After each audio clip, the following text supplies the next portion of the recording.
नमस्ते, मी Snehal Gharpankar. यस9 top 9 news मध्ये आपलं पुन्हा एकदा स्वागत. तर पाहूया त्याची विशेष बातमी. आषाढी वारीच्या पार्श्वभूमीवर महाराष्ट्र प्रदूषण नियंत्रण मंडळ आणि पर्यावरण व वातावरणीय बदल विभागातर्फे आयोजित पर्यावरणाची वारी पंढरीच्या दारी या उपक्रमाचा समारोप मुख्यमंत्री देवेंद्र फडणवीस यांच्या हस्ते पंढरपूर येथे उत्साहात पार पडला. तर पाहूया त्याची सविस्तर बातमी. यावेळी मुख्यमंत्र्यांनी शासकीय विश्रामगृह परिसरात बेलवृक्षाचे रोप लावून पर्यावरण संवर्धनाचा संदेश दिला. यावेळी बोलताना मुख्यमंत्री फडणवीस म्हणाले की संत परंपरेने शेकडो वर्षापूर्वी या उपक्रमाद्वारे तो विचार जनतेपर्यंत प्रभावीपणे पोहोचवला जात आहे. आज जगासमोरील सर्वात मोठे आव्हान पर्यावरणाचे असून हा प्रश्न कोणत्याही एका व्यक्तीने नाही तर सर्वांनी मिळून सोडवणे आवश्यक आहे. कार्यक्रमाच्या प्रारंभी पर्यावरण जनजागृतीपर कीर्तन, भारुड आणि पोवाड्याचे सादरीकरण करण्यात आले. संजय महाराज पाचपोर यांनी कीर्तन, संध्याताई साकी यांनी भारुड तर शाहीर माळी यांनी पोवाड्याच्या माध्यमातून पर्यावरण संरक्षणाचे महत्त्व अधोरेखित केले. या परंपरेतून एक पिढीकडून दुसऱ्या पिढीकडे संस्कार आणि पर्यावरण जागृतीचा वारसा पोहोचत असल्याबद्दल मुख्यमंत्र्यांनी समाधान व्यक्त केले. कार्यक्रमादरम्यान मुख्यमंत्री देवेंद्र फडणवीस आणि त्यांच्या पत्नी अमृता फडणवीस यांनी महिला कलाकारांसमवेत फुगडी खेळत वारकरी परंपरेत सहभागी होत वातावरणात उत्साह निर्माण केला. पालकमंत्री जयकुमार गोरे यांच्यासह उपस्थित मान्यवरांनीही हरिनामाच्या गजरात फुगडी खेळली आणि टाळ मृदुंगाच्या निनादात ज्ञानोबा तुकोबा यांचा जयघोष केला. याच कार्यक्रमात आमदार गोपीचंद पडळकर यांच्या आमदार निधीतून जत विधानसभा मतदारसंघासाठी उपलब्ध करून देण्यात आलेल्या कार्डियाक रुग्णवाहिकेचे लोकार्पण मुख्यमंत्र्यांच्या हस्ते करण्यात आले. तसेच सोलापूर शहरातील उड्डाण पुलासाठी 5.66 हेक्टर जागा सोलापूर महापालिकेकडे हस्तांतरित करण्याच्या जिल्हाधिकाऱ्यांच्या आदेशाचे वितरण करण्यात आले. तरुण भारत संवादच्या वारी विशेषांकाचेही प्रकाशन यावेळी करण्यात आले.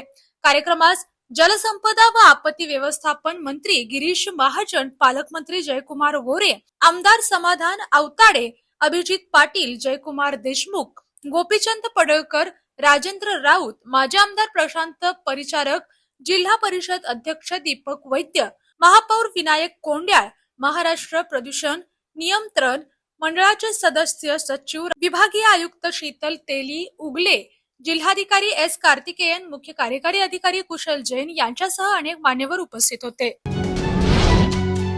सावित्रीबाई फुले पुणे विद्यापीठाच्या वृत्तपत्र व संज्ञापन विभाग येथे पत्रकारिता शिकणाऱ्या विद्यार्थ्यांसोबत प्रेरणादायी संवाद सत्र आयोजित करण्यात आले.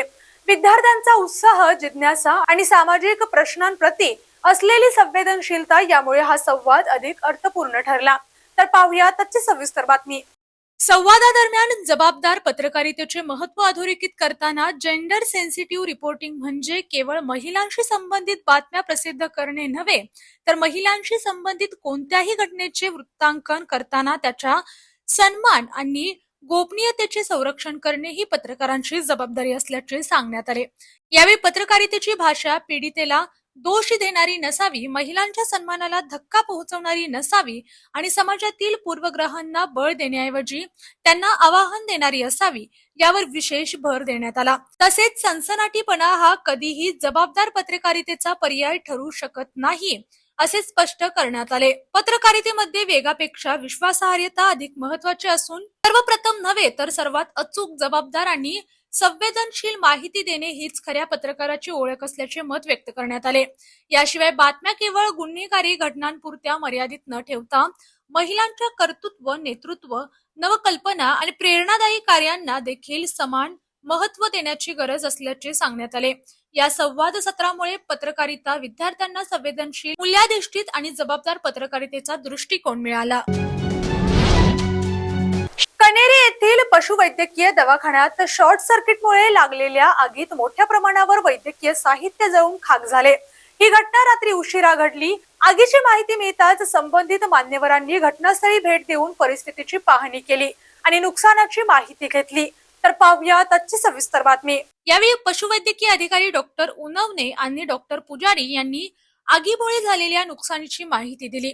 या घटनेत दवाखान्यातील विविध वैद्यकीय साहित्याचे मोठे नुकसान झाले असून सुदैवाने कोणतीही जीवितहानी झालेली नाही. घटनास्थळी प्रमोद पाटील, गिरीश बुजरे, सचिन पाटील, नारायण पाटील, संग्राम पाटील, दत्तात्रय मगदूम, किशोर माळी, अमर जाधव, विनायक धनवडे, आकाश चिखलवाळे, रणजित पवार आणि संदीप धनवडे यांच्यासह अनेक पदाधिकारी व नागरिक उपस्थित होते. आगीच्या घटनेची चौकशी सुरू असून शॉर्ट सर्किट हेच आगीचे प्राथमिक कारण असल्याचे सांगण्यात येत आहे. नुकसानग्रस्त दवाखान्यातील सेवा लवकरात लवकर पूर्ववत करण्यासाठी आवश्यक उपाययोजना करण्याची मागणी स्थानिकांकडून करण्यात येत आहे.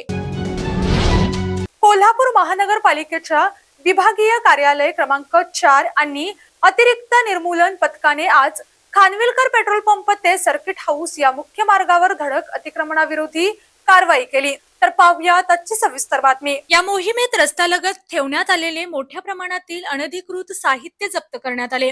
कारवाई दरम्यान 46 रिकामे कॅरेट, 6 प्लायवूड, 24 स्टँड बोर्ड, 1 हातगाडी, 2 छत्र्या, 4 वजन काटे, 7 प्लास्टिक कागद, 5 स्टील टेबल, 1 डिजिटल बोर्ड तसेच इतर अनधिकृत साहित्य जप्त करण्यात आले. महानगरपालिकेच्या दिनांक 18 मे 2026 रोजीच्या ठराव क्रमांक 83 नुसार अतिक्रमण कारवाईच्या दरम्यान जप्त केलेले साहित्य संबंधित व्यवसायधारकांना परत न देण्याचा निर्णय घेण्यात आला आहे. त्यामुळे या कारवाईत जप्त करण्यात आलेले साहित्य कायमस्वरूपी जप्त करण्यात आले असल्याचे प्रशासनाने स्पष्ट केले. ही मोहीम महापालिका आयुक्त डॉक्टर राजेंद्र भारुड यांच्या आदेशानुसार आणि उपायुक्त किरणकुमार धनवाडे यांच्या मार्गदर्शनाखाली राबवण्यात आली. शहरातील अनधिकृत शेड्स, फेरीवाले आणि इतर अतिक्रमणांविरोधात यापुढेही अशाच प्रकारची कठोर कारवाई सुरू राहणार असल्याचा इशाराही प्रशासनाने दिला आहे. महानगरपालिकेने नागरिक व व्यावसायिकांना आवाहन केले असून शहरातील वाहतूक सुरळीत ठेवण्यासाठी आणि रस्ते अतिक्रमण मुक्त करण्यासाठी अनधिकृत अतिक्रमणे स्वतःहून हटवून प्रशासनाला सहकार्य करावे असे सांगितले आहे. कोथरूड मधील राजाराम पूल डीपी रोड परिसरातील वाढत्या वाहतूक कोंडीवर कायमस्वरूपी तोडगा काढण्यासाठी संबंधित विभागाच्या अधिकाऱ्यांसमवेत आढावा बैठक घेण्यात आली. नागरिकांना सुरक्षित, सुलभ आणि सुरळीत वाहतूक व्यवस्था उपलब्ध करून देण्यासाठी निधी अभावी कोणतेही काम रखडू देऊ नये असे स्पष्ट निर्देश देण्यात आले. तर पाहूया त्याची सविस्तर बातमी. बैठकीत डीपी रोडवरील अनधिकृत दुभाजक मार्ग बंद करणे, वाहतुकीचे पुनर्नियोजन, पदचाऱ्यांच्या सुरक्षेसाठी आवश्यक उपाययोजना राबवणे तसेच सिग्नल व्यवस्थेत सुधारणा करण्याच्या कामांना प्राधान्य देण्याचे निर्देश देण्यात आले. याशिवाय वाहतूक व्यवस्थापन अधिक प्रभावी करण्यासाठी लोकसहभागातून 15 वाहतूक वॉर्डन उपलब्ध करून देण्याची घोषणाही करण्यात आली.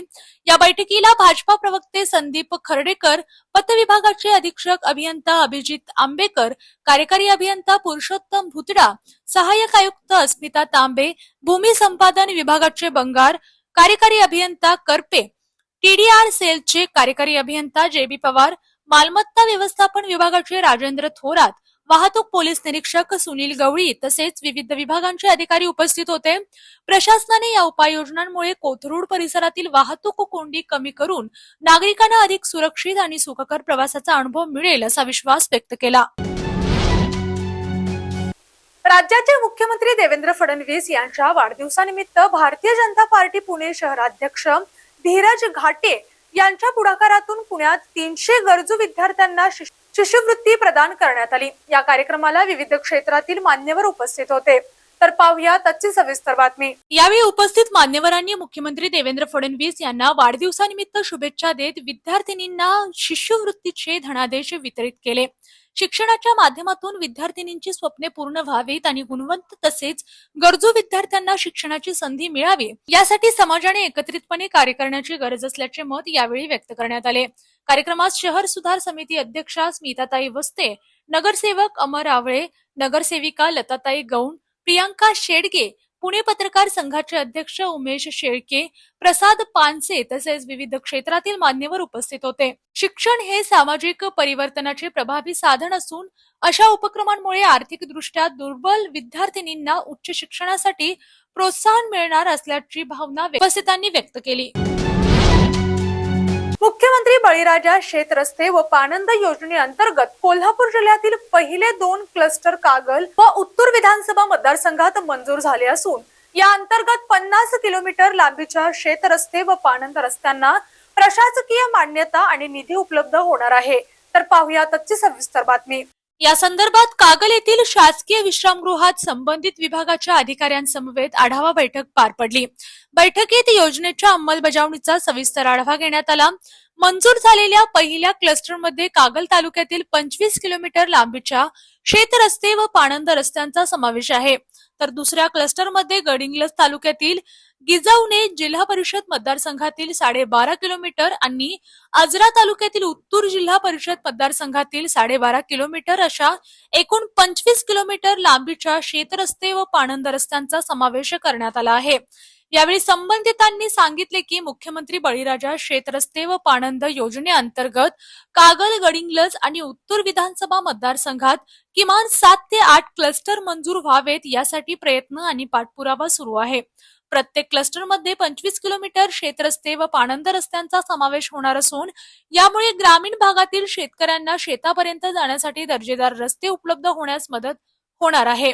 या बैठकीस उपविभागीय अधिकारी प्रसाद चौगुले, कागलचे तहसीलदार अमरदीप वाकडे, गटविकास अधिकारी कुलदीप बोंगे, आजरा गटविकास अधिकारी सुभाष सावंत, गडिंग्लजचे गटविकास अधिकारी संतोष नागटिळक, उपविभागीय पोलीस अधीक्षक सतीश होडगर यांच्यासह बळीराजा शेत पाणंद समितीचे पदाधिकारी आणि विविध विभागांचे अधिकारी उपस्थित होते। यामध्ये पारिसाद जंगटे, गणपतराव सांगले, पांडुरंग तेलवेकर, बाबासाहेब सांगले, किशोर अहिरे, विजय शेळके, महेश मोहिते, अमित लोंढे, हरिश्चंद्र शितोळे, भूषण पाटील, एमडी सागावकर, कल्याणी गोडसे, समीर खडकेवाले, महेश कुंभार, सूरज कुंभार, धनाजी मच्छेर, तेजस्विनी पवार, राहुल कुंभार, सचिन सावंत, विनायक कुलकर्णी, अश्विन कुमार कचरे, CA पाटील, अमर पाटील, अमित पाटील, महेश पवार, सुरेश बांदिवडेकर, पंडित कोडोलीकर आणि राजेंद्र गायकवाड यांची उपस्थिती होती।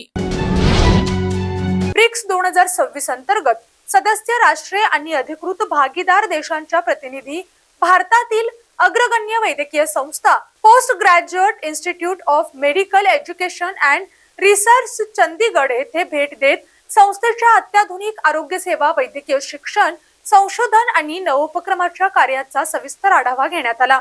तर पाहुयात आजची सविस्तर बातमी।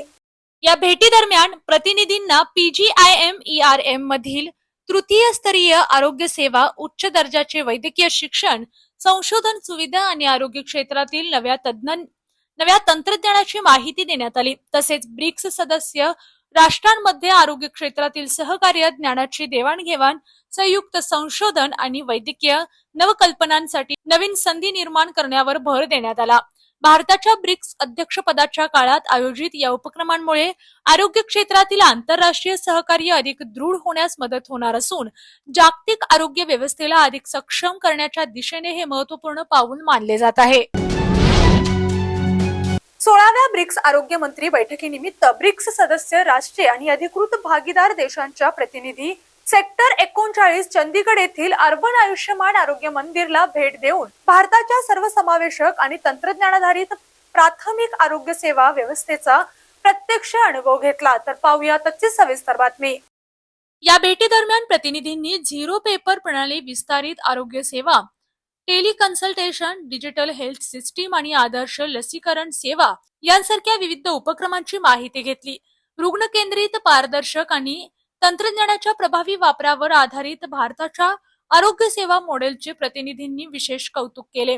ब्रिक्स 2026 अंतर्गत आयोजित या भेटीमुळे सदस्य राष्ट्रांमध्ये प्राथमिक आरोग्य सेवा, डिजिटल आरोग्य तंत्रज्ञान आणि आरोग्य व्यवस्थापनातील सर्वोत्तम पद्धतींची देवाणघेवाण होण्यास चालना मिळणार असून जागतिक स्तरावर गुणवत्तापूर्ण आणि सर्वांसाठी सुलभ आरोग्य सेवा उपलब्ध करून देण्याच्या भारताच्या वचनबद्धतेची प्रभावी झलक जगासमोर सादर झाली। अशाच जिल्ह्यातील, राज्यातील व राष्ट्रीय स्तरावरील ताज्या बातम्या पाहण्यासाठी पाहत रहा SP9 मराठी न्यूज चॅनेल। या चॅनेलच्या माध्यमातून विविध क्षेत्रात उल्लेखनीय कार्य करणाऱ्या मान्यवरांच्या प्रेरणादायी मुलाखती तसेच महत्त्वाची माहिती आणि घडामोडी आपल्यापर्यंत पोहोचवल्या जातील। अशा नवीन बातम्या आणि माहिती मिळवण्यासाठी चॅनलला लाईक करा, शेअर करा आणि हो, सबस्क्राईब करायला विसरू नका। पाहत रहा SP9 Marathi, your time your news. धन्यवाद।